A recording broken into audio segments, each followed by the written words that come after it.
تقولوا لي مين كلفك تحكي باسم الطائفي؟ الساكت عن الحق شيطان اخرس، وبدي ضل احكي الحق، مو اذا بتعملوا لي مريض نفسي ولك اذا بتعملوا لي منقوله. انا مبسوط اني انا عم بحكي الحق. المريض النفسي بحب يقلكم يلي انتو هجرتوه.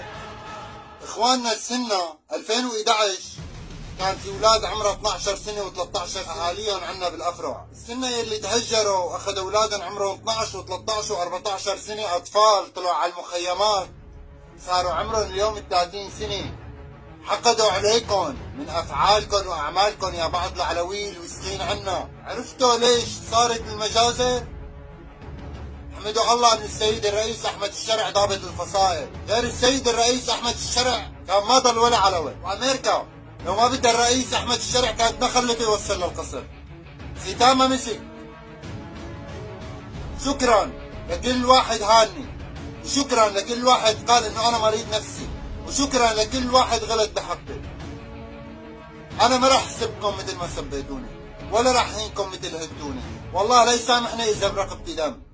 انا ما برقبتي دم، وكل مجرم بيعرف حاله. طول هالفكرة ببالكم انه انتو شعب كذاب، واغلب الشعب كذاب. شعبنا بحط 3 مليون للميت والمرحوم كان بده مليون ليعمل العملية.